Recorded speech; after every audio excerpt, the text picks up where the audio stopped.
नमस्कार, मेरा नाम है चंद्रमणि शुक्ला और आप देख रहे हैं the leader Hindi.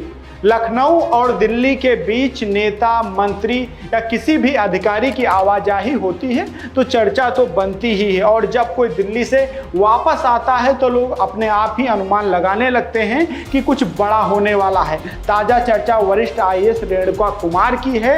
Renuka Kumar 1987 batch की आईएएस अधिकारी हैं। राज्य सरकार ने उन्हें पिछले साल 30 जून को केंद्र सरकार के अल्पसंख्यक कार्य मंत्रालय में सचिव पद पर तैनाती के लिए कार्यमुक्त किया था। उस समय वो अपर मुख्य सचिव बेसिक शिक्षा और राजस्व के पद पर तैनात थी। आपको बताते चलें कि रेणुका कुमार की उत्तर प्रदेश के ईमानदार, कर्मठ और तेज तर्रार आईएएस अफसरों में गिनती होती है।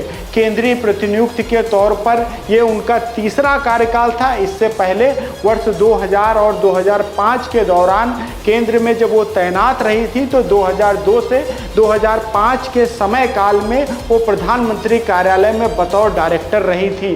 दूसरी बार वो 2009 से 2014 के दौरान केंद्रीय प्रतिनियुक्ति पर भी रही थी। वहीं इस बार प्रतिनियुक्ति के बीच में ही उनकी यूपी वापसी को लेकर ब्यूरोक्रेसी में नए कयास लगाए जा रहे हैं कि रेणुका कुमार को कोई अहम जिम्मेदारी मिल सकती है। माना तो यहाँ तक जा रहा है कि उन्हें वापस बुलाया गया है। इसके पीछे मुख्य वजह प्रदेश में मौजूदा समय में वरिष्ठ आईएएस अफसरों की कमी है। कुछ अफसर इसी महीने और कुछ अगले माह रिटायर हो रहे हैं। रेणुका कुमार मुख्यमंत्री के बेहद विश्वास पात्र आईएएस अफसर हैं। इससे पहले योगी सरकार के पहले कार्यकाल में रेणुका कुमार के पास कई अहम विभाग रहे थे। 2017 में उनके पास महिला कल्याण एवं वन विभाग का जिम्मा था, तो अगले साल उनको महिला कल्याण के साथ ही राजस्व और खनन विभाग का भी प्रशासनिक मुखिया बना दिया गया। कुछ महीने बाद उनको राजस्व के साथ ही बेसिक शिक्षा विभाग की भी जिम्मेदारी दे दी गई थी। पिछले साल 30 जून को केंद्रीय प्रतिनियुक्ति पर रिलीव होने के पहले उनके पास ये दोनों विभाग थे।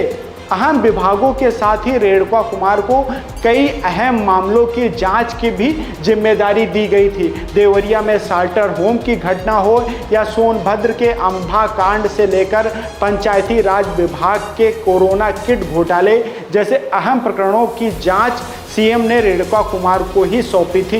रेणुका कुमार को जिस तरह से एक साल में ही यूपी वापस भेजा गया है, उससे उनकी भूमिका को लेकर कई चर्चाएं चल रही हैं। मौजूदा समय की बात की जाए तो यूपी सचिवालय में 1987 बैच के 2 आईएएस अफसर अवनीश कुमार अवस्थी और हेमंत राव ही तैनात हैं। अवनीश अवस्थी के पास गृह और यूपीडा जैसे अहम विभाग हैं।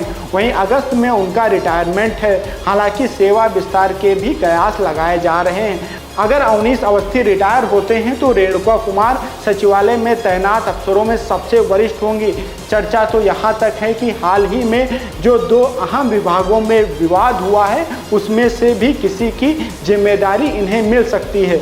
इसके साथ ही एक नज़रिया और भी है जिसमें मुख्य सचिव दुर्गा शंकर मिश्र का भी कार्यकाल दिसंबर में खत्म हो रहा है। ऐसे में आगे चलकर उम्मीद लगाई जा रही है कि उन्हें कोई इस तरह की बड़ी भूमिका वाली जिम्मेदारी भी मिल सकती है।